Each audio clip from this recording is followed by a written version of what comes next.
നമുക്കൊപ്പം DK Murali MLA ഉണ്ട്. അദ്ദേഹം വീട് സന്ദർശിക്കാൻ വേണ്ടി വന്നതാണ്. ഇതുവരെ കിട്ടിയ വിവരങ്ങൾ എന്തൊക്കെയാണ് താങ്കൾക്ക്? അറിയാമല്ലോ, വളരെ ദാരുണവും ഞെട്ടിപ്പിക്കുന്നതുമായ കൊലപാതക പരമ്പരയാണ് നടന്നിരിക്കുന്നത്.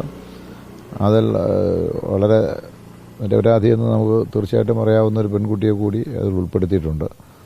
ഈ പ്രതിയുടെ ഉമ്മ ഇപ്പോഴും മരണപ്പെട്ടിട്ടില്ല.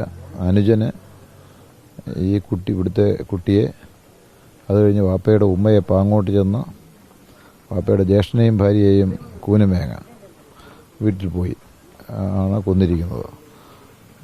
എന്നിട്ട് അയാൾ വിഷവും കഴിച്ചിട്ടുണ്ട്. അയാൾ മെഡിക്കൽ കോളേജിലാണ്. അയാൾ പോലീസിൽ സറണ്ടർ ചെയ്ത് കുറേ വിവരങ്ങൾ കൈമാറിയിട്ടുണ്ട്. എന്താണ് ഒരു കാരണമെന്നാണ് ഇതുവരെയുള്ള ഒരു ഇൻഫർമേഷൻ അയാൾ പോലീസിനോട് പറഞ്ഞിരിക്കുന്നത്? ഞാൻ മനസ്സിലാക്കിയിടത്തോളമാണ്, എനിക്ക് കിട്ടിയ വിവരങ്ങളനുസരിച്ച് അയാളുടെ വാപ്പ ഗൾഫിൽ സ്പെയർ പാർട്സ് കടയെല്ലാം നടത്തി കുറേയധികം സാമ്പത്തിക പ്രയാസത്തിൽ ഏർപ്പെട്ടു. സാമ്പത്തിക പ്രയാസമായി.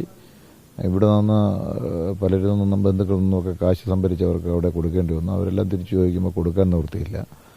അങ്ങനെ അവർ കുടുംബസമേതം അയാളും ഉമ്മയും അനുജനും കൂടി ആത്മഹത്യ ചെയ്യാൻ തീരുമാനിച്ചു. അപ്പോൾ എന്തെങ്കിലും മാർഗത്തിലൂടെ ഇപ്പോൾ വിഷം കഴിച്ചോ മറ്റോ ആത്മഹത്യ ചെയ്താൽ ഒരാളെങ്കിലും ജീവിച്ചിരുന്നെങ്കിലോ എന്ന ആശങ്ക കൊണ്ട് ആ ദൗത്യം അയാൾ ഏറ്റെടുത്തു. അങ്ങനെ അയാൾ ഉമ്മയെ കഴുത്തിനരിച്ചു കൊല്ലാൻ ശ്രമം നടത്തി. ബോധം കെട്ട് വീണു, പക്ഷെ മരണപ്പെട്ടില്ല. അങ്ങനെ അയാൾ വെഞ്ഞാറമുട്ട് വന്നൊരു ചുറ്റിക വാങ്ങിക്കൊണ്ടുവന്ന് തലക്കടിച്ച് മരണപ്പെട്ടു എന്ന് തോന്നിയതിൻ്റെ അടിസ്ഥാനത്തിൽ അയാൾ നേരെ ഈ പെൺകുട്ടിയുടെ കുടുംബവുമായി ഏതെങ്കിലും തരത്തിൽ MLAക്ക് ബന്ധമുണ്ടോ? അതുമായി ബന്ധപ്പെട്ട സാമ്പത്തിക ബാധ്യത അല്ലാതെ മറ്റെന്തെങ്കിലും കാരണങ്ങൾ എന്തെങ്കിലും ഇപ്പോൾ നമുക്ക് മനസ്സിലാക്കാൻ കഴിയുന്നില്ല. ഈ കുട്ടിയായിട്ട് അയാൾക്കുള്ള ബന്ധമൊന്നും എനിക്കറിയില്ലായിരുന്നു. ഇപ്പോഴാണ് മനസ്സിലാകുന്നത്. ഇവർ ഇവിടുത്തെ സാധാരണ ഒരു കുടുംബത്തിൽപ്പെട്ട ആണ്. അവരെല്ലാം അറിയാം. കുട്ടി എനിക്ക് കണ്ടിട്ടൊന്നുമില്ല. ഇയാളുമായിട്ട് സ്നേഹബന്ധത്തിലായിരുന്നു പോലും. അങ്ങനെ ഇയാൾ കുട്ടിയെ വിളിച്ചു വരുത്തുകയാണ് ചെയ്തത്. വിളിച്ചു വരുത്തി അത് അയാൾ പോലീസിനോട് പറഞ്ഞിരിക്കുന്നത്, ഞാനും കൂടി മരണപ്പെട്ട് കഴിഞ്ഞാൽ പിന്നെ കുട്ടി അനാഥമാകും, അത്ര സ്നേഹത്തിലാണ്, അതുകൊണ്ട് കുട്ടിയും കൊലപ്പെടുത്തുക എന്നതാണ് എന്ന് കരുതിയാണ് വിളിച്ചു വരുത്തി കൊലപ്പെടുത്തിയത്. അനുജനെ കൊലപ്പെടുത്തി, ഈ മറ്റ് എല്ലാവരെയും പല സമയങ്ങളിലായി. എന്നിട്ടാണ് അയാൾ പോലീസിൽ സറണ്ടർ ചെയ്തിരിക്കുന്നത്. ഇപ്പോൾ ഹോസ്പിറ്റലൈസ് ചെയ്തിരിക്കുകയാണ് അയാൾ വിഷം കഴിച്ചതുകൊണ്ട്.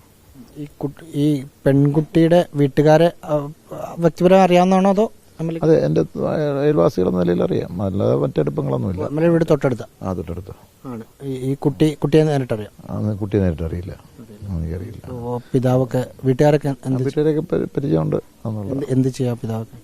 അല്ല, അദ്ദേഹം എൻ്റെ മറ്റു ഡീറ്റെയിൽസ് എനിക്ക് അങ്ങനൊരു അടുത്ത ഒരു ഇതില്ല. അറിയാം എന്നുള്ളതേ ഉള്ളൂ. ഞാൻ 2 ടൈം MLA ആയതുകൊണ്ട് അവരെല്ലാം കണ്ട് അങ്ങനെ